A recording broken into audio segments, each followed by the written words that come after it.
레위기 정상에 이르렀습니다. 희년입니다. 희년이란 말 많이 들어보셨죠? 하나님의 백성이 어떻게 하나님을 예배할 것인가에 대해서 번제, 소제, 화목제, 그리고 속건제와 속죄제로 응답을 하였고, 또 11장부터는 무엇을 먹을 것인가 라고 하는 그런 이야기부터 정과 부정의 구별하는 것부터 시작해서 24장 여호와의 이름을 거룩히 여기는 삶까지 하나님의 백성이 어떻게 거룩하게 살 것인가, 예, 응답을 하였습니다. 그러니까 레위기는 이 두 가지, 어떻게 예배할 것인가, 어떻게 살 것인가, 두 가지의 큰 기준 안에서 이제 응답을 해오고 있습니다. 오늘 25장은 이 모든 대답의 절정이자 이제 마무리 역할을 하는 것 같습니다. 25장과 26장, 이게 25장이 처음, 26장의 마지막은 비슷합니다. 1절에서 여호와께서 시내산에서 모세에게 말씀하여 이르시되, 이렇게 시작을 합니다. 26장 마지막은 이것은 여호와께서 시내산에서 자기와 이스라엘 자손 사이에 모세에게 세우신, 이렇게 25장과 26장이 하나의 이야기처럼 이렇게 묶여져서 있습니다. 그러니까 25장은 안식년과 희년을, 26장은 하나님의 말씀에 순종하는 자에게 주시는 복과 그렇지 않은 자에게 내리는 화, 그러니까 상과 벌을 기록하고 있는데 이것이 한 꾸러미 안에서 지금 진행되고 있습니다. 시내산이라고 하는 언급은 이 말씀의 권위가 하나님께 있음을 다시 한번 이제 상기시켜 줍니다. 25장의 중간부터 이제 오늘 읽어주셨던 그런 본문부터 마지막까지, 그러니까 25장의 3분의 2 가량은 희년이라고 하는 단어에 집중되어 있습니다. 전반부는 이제 안식년에 관한 것인데, 이 안식년은 희년을 맞이하는 서론 역할도 하고 있습니다. 우리 23장을 잠시 더듬어 보면 여호와의 절기를 시작하는 리듬의 기본 단위가 안식일이었습니다. 그러니까 여호와의 절기를 이해하는 툴로서 이 안식일이 매우 중요한 역할을 하게 되는데, 오늘 25장도 마찬가지입니다. 안식년, 희년도 마찬가지입니다. 한 주간의 리듬이 1년의 리듬이 되고, 1년의 리듬이 이제 7년 주기의 안식년의 리듬으로 확장이 됩니다. 그리고 그 안식년이 7번 지나면 49년이 되고, 그 50년째의 희년이 찾아옵니다. 그러니까 안식일이 가지고 있는 주요 개념들, 그러니까 쉼, 자유, 어떤 믿음의 리듬이라고 하는 것은 안식년과 희년을 해석하는 매우 중요한 주제들이 되겠습니다. 안식일의 기본 리듬, 그러니까 거룩한 삶이라고 하는 것은 나 홀로 살아가는 것이 아니라 하나님과 함께 살아가는 것을 말하고, 안식년이라고 하는 건 역시 거룩한 삶이란 하나님과 함께한 삶인데, 이와 같은 삶이라고 하는 것은 이웃과 더불어서 상생하는 여정이라고 하는 것을 오늘 보여주고 있습니다.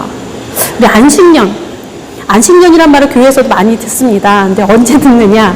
목회자들의 안식년, 안식월, 이렇게 하면서 이제 휴가 기간처럼 이렇게 휴식일을 가지는데, 사실 이 명칭을 좀 바꿔야 되지 않을까 저는 개인적으로 생각이 듭니다. 예를 들어서 영구 기간, 영성 기간 이런 식으로 좀 바꿔야 되는 것 같습니다. 더 나은 목양을 위해서 중간에 쉼표를 찍어주는 것은 필요합니다. 그러나 안식년, 안식월은 사실 그런 의미는 아닙니다.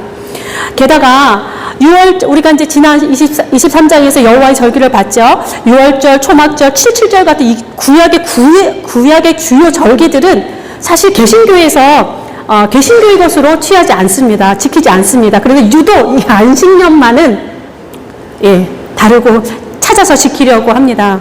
좀 맞질 않는데, 어쨌든 레위기에서 보여주는 안식년은 이런 의미가 아닙니다. 대놓고 얘기하면 안식년은 땅의 쉼입니다. 그리고 그 땅을 경작하는 인간의 쉼에 방점이 찍혀 있습니다. 그러니까 고대 사회에서는 땅이 생존의 어떤 기본적인 터전이었습니다. 그러면 이 안식년이라고 하는 개념은 모든 사람들에게, 특정 부류가 아니라 모든 사람에게 해당이 됩니다. 2절 보십시오. 이스라엘 자손에게 말하여 이르라. 내가 너희에게 주는 땅에 들어간 후에 그 땅으로 여호와 앞에 안식하게 하라. 5절에 내가 거둔 후에 자란 것을 거두지 말고 가꾸지 아니한 포도나무가 맺은 열매를 거두지 말라. 이는 땅의 안식년이니라. 땅이 나오고 있습니다. 땅의 쉼이 안식년이에요.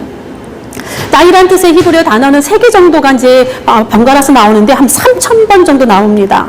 땅의 의미는 이렇습니다. 먼저는 하나님의 피조물로서의 땅을 가리키고 세상을 의미하기도 합니다. 두 번째는 살아있는 피조물이면서 동시에 동식물 창조의 동역자로서 창세기에 등장을 합니다. 그러니까 땅은 풀과 채소를 내는 생명력을 가집니다. 그러나 동시에 사람의 경작을 필요로 합니다.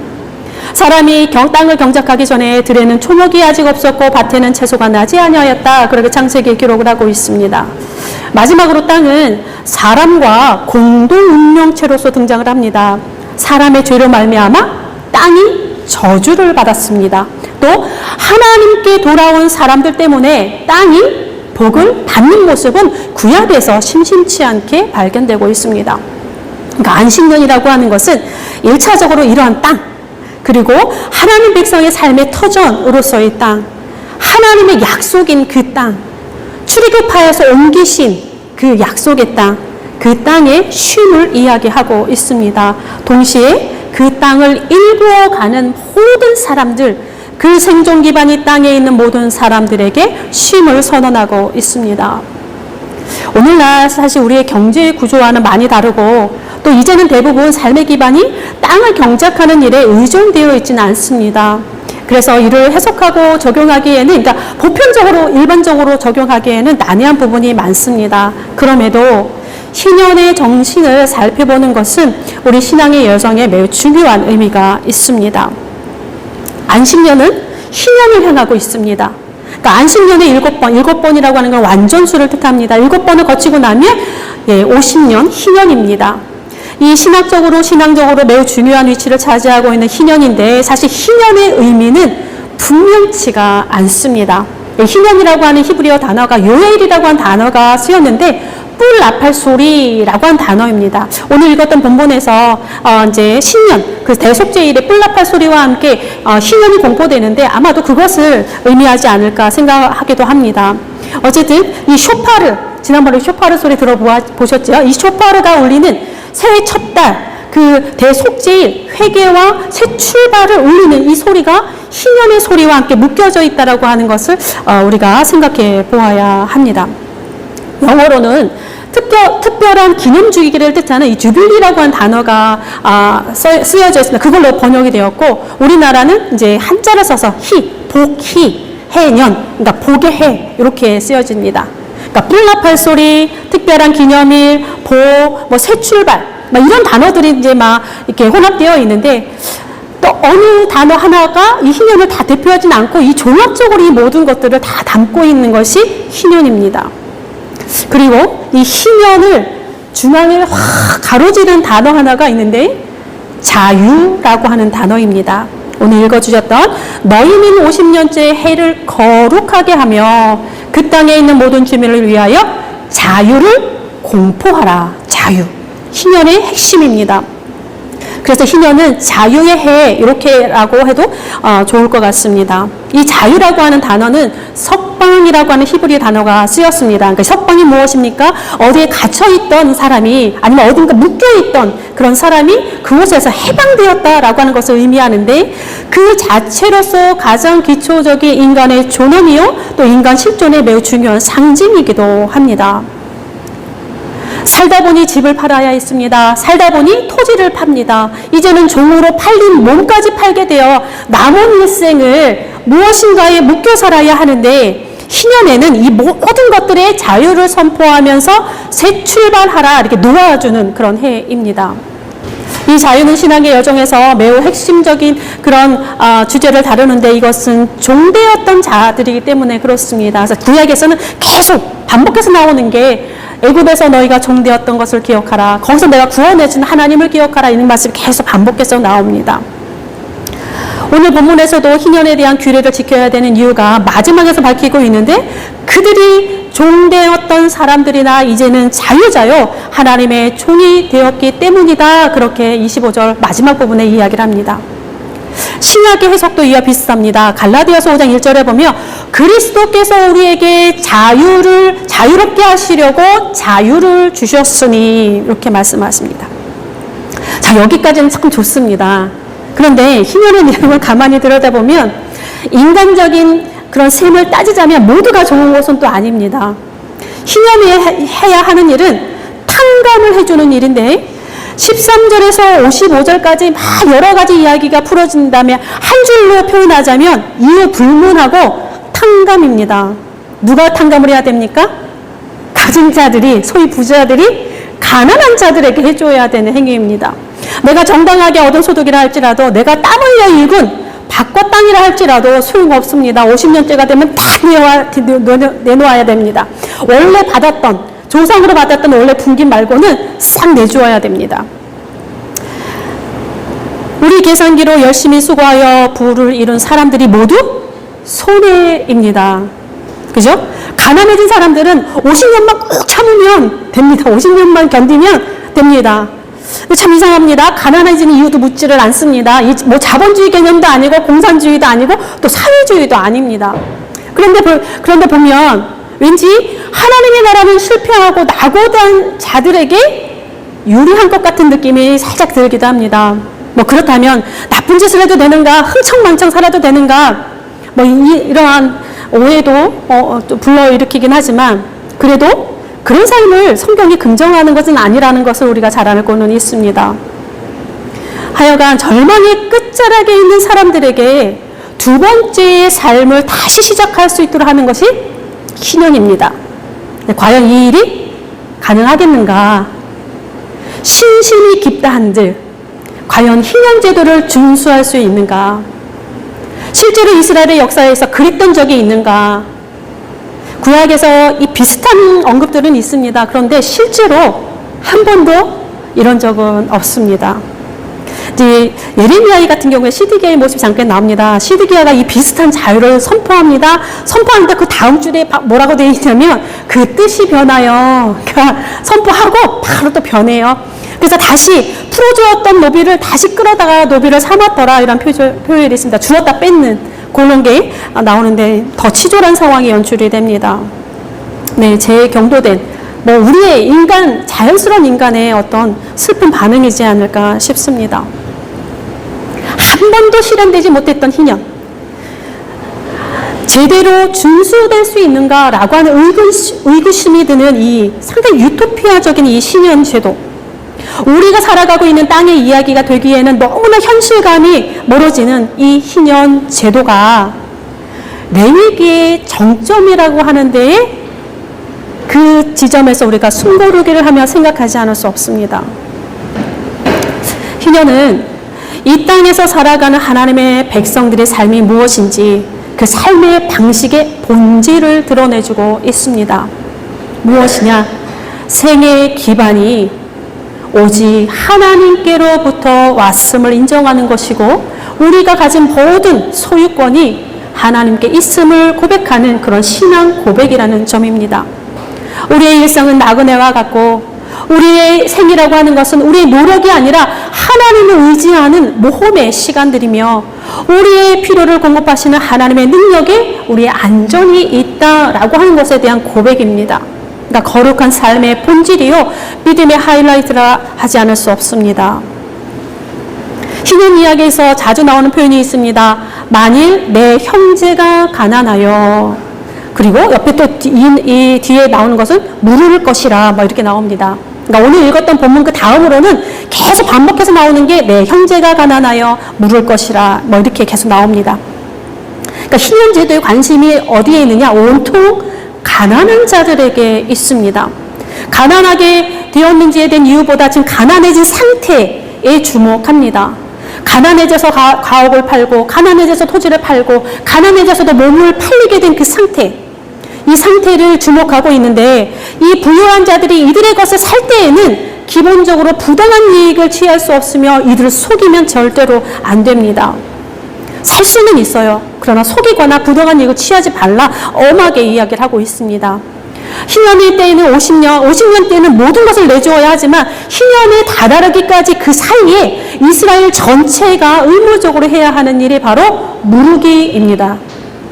또 무르다라고 하는 것은 후반부의 중심으로서 자리 잡고 있습니다. 그러니까 희년 그 사이에 무르다. 그러니까 희년은 이 탕감하면서 자유를 선포한다면 희년이 되기까지의 모든 사이사이 연들은 무르기라고 한 단어가 중심을 잡고 있는데 이 히브리어 뜻은 구속하다, 원수를 갚다, 원한을 풀다, 보상하다라고 하는 의미를 가지고 있습니다. 원 뜻은 뭐냐? 친족의 역할을 하다. 친족의 역할을 하다예요.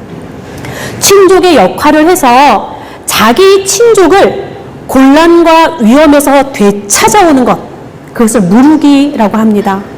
그러니까 무르기법은 개인의 회생할 수 있는 그 회생에 공동체의 책임을 두고 있는 이 삶의 연대를 이끌어내고 있습니다. 그러니까 친족 역할을 하다, 무르기를 하다, 되찾아오다 같은 의미입니다. 이에 대한 좋은 사례가 바로 룻과 보아스의 이야기, 우리 유명한 이야기가 있죠. 보아스가 그 친족 역할을 해서 무르지 않습니까?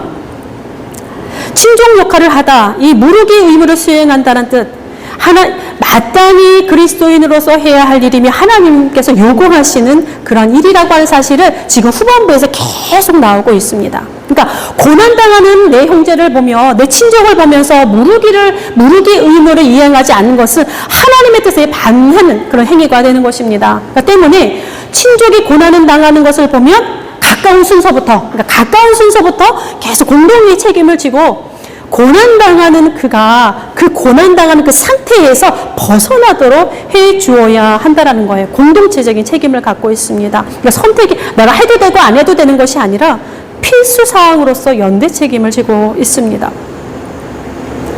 이 혈육의 관계를 좀 더 확장시켜 보겠습니다. 우리가 더불어 사는 이웃을 이웃 사촌이라 하고 온 세계를 더불어 우린 한 가족이다 그렇게 표현을 합니다.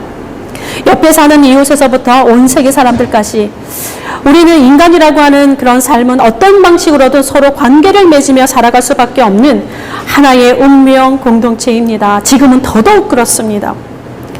게다가 온 세계가 하나님의 말씀으로 창조되었고 하나님의 백성으로 부름을 받으며 하나님 앞에 돌아와야 하는 그러한 사람들이라고 우리가 고백한다라고 한다면 세계가 모두 우리의 공동체와 한 가족이 되는 셈입니다. 만약 우리가 그렇게 생각한다면 내 진짜 혈육부터 친족까지 그리고 나와는 혈육이 아니지만 나 이웃과 온 세계의 사람들까지 우리가 이러한 무르기의 의무는 기독교인으로서 가져야 되는 하나님의 백성으로 가져야 되는 당연한 의무가 되겠습니다.